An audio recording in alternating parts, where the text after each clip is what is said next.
You want to talk, we can talk, but Kim was just stepping out, so. Nah, she could stay. Hey, relax, sit down, we're just gonna talk. Sometimes, the introduction of a character is a direct response, a counterpoint to a previously established ideology or behavior. In the world of Breaking Bad, Gus Fring loomed large as the ultimate villain, ruthless and precise in his orchestrations of violence. But Better Call Saul introduced someone far more terrifying, a villain so charismatic and unpredictable that he made even the cold, methodical Fring seem tame by comparison. I'm very pleased to hear that. And here we are, getting along. That villain was Lalo Salamanca. Played with unnerving charm by Tony Dalton, Lalo Salamanca was first mentioned in Breaking Bad Season 2, Episode 8, titled Better Call Saul. When Walter White and Jesse Pinkman kidnap Saul Goodman and drag him into a shallow grave, the panicked lawyer immediately assumes he's being abducted by the cartel. Oh, no! No, it wasn't me, it was Ignacio! Referring to Nacho Varga. Then, in an even more desperate plea, he asks, Lalo didn't send you? No, Lalo! This seemingly insignificant line, which at the time meant little to audiences, but that small moment, though, immediately established Lalo as a sort of boogeyman.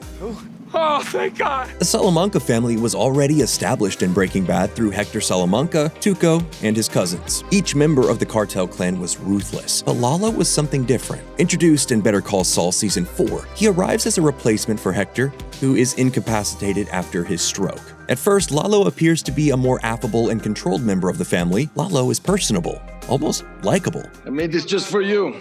Nunca en tu vida has probado algo tan delicioso, ¿eh? De verdad. Mira, espérame. Te vas a morir. He laughs, makes jokes, and cooks his own meals, traits that lull both the characters and the audience into a false sense of security. But beneath that charm lies something even more terrifying than Tuco's violent outbursts. Pure, calculated malice. Lalo is a true predator, unpredictable and patient, while a character like Gus Fring had steadfast intent, a mission of revenge and self-redemption that he bent and formed his life around. Lalo was different. He was a villain who treated his violence as casual and natural as a nice dinner. What are you doing here?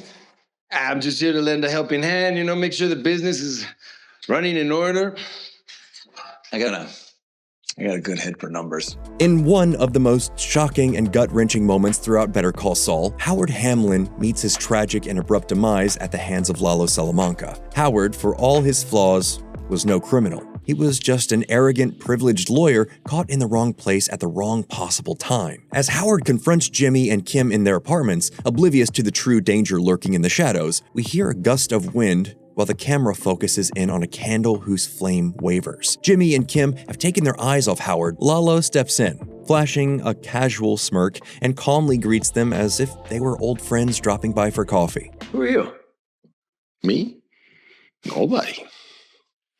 I just need to talk to my lawyers. The sheer contrast between Howard's oblivious frustration and Kim and Jimmy's immediate paralyzing fear tells us everything we need to know. Howard doesn't belong in this world, and Jimmy and Kim plead for him to just leave. Just turn around. No.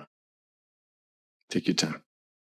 What's this about? Part of the horror instilled by Lalo here is how quickly just being present in the room changes Jimmy and Kim. Just before Lalo came in, the two were frustrated with Howard and demanded to leave out of anger. But once Lalo appeared, their anger turned to fear and a sense of protection to save Howard's life. Then, with the flick of his wrist, Lalo pulls out a silenced pistol and executes Howard without hesitation. No preamble, no warning, just a cold, calculated murder, his smile never fading. And in that moment, Lalo proves himself more terrifying than any cartel figure we've met before. It's not just that he kills Howard, it's the way he does it. It's almost casual. He reassures Kim and Jimmy immediately afterward, his tone eerily calm.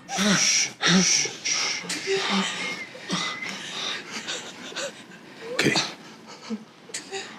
Let's talk. There's no anger, no theatrics, just a simple, matter-of-fact efficiency to his violence. He doesn't kill out of necessity. He kills because it serves his agenda. And worse yet, he enjoys it. You two and your mouths, Dios mío. It is a moment that obliterates any lingering sense of morality in Better Call Saul and marks a definitive point of no return for Jimmy and Kim. This is no longer a game of cons and courtroom battles. This is raw, unfiltered cartel violence spilling into their world, and Lalo is the one bringing it in with a grin for the mid-season finale. Tell us what you want. Well, like I said, to talk.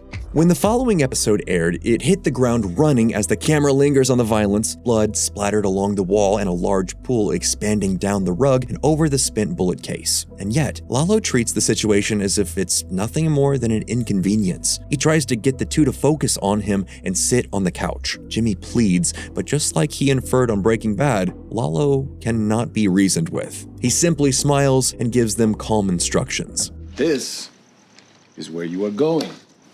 Don't speed, don't weave, don't cut anyone off, just, drive nice. Lalo is a master manipulator, and this is where his true villainy shines. He knows exactly how to break people, not just physically, but psychologically. He doesn't need to threaten Kim and Jimmy outright. His presence alone is enough to instill terror.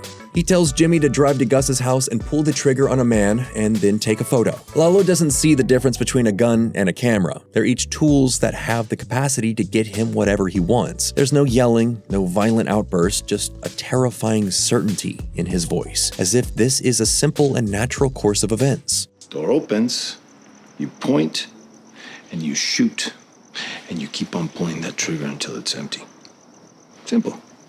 Walter White's descent into darkness was fueled by personal insecurity. Gus Fring was a brilliant tactician, but he acted out of revenge and control. Tuco Salamanca was a rabid dog, unpredictable in his violence, but ultimately lacking in cunning. Lalo, on the other hand, possesses the best or worst of all of them. While other villains have understandable motivations, Lalo seems to kill because he likes it.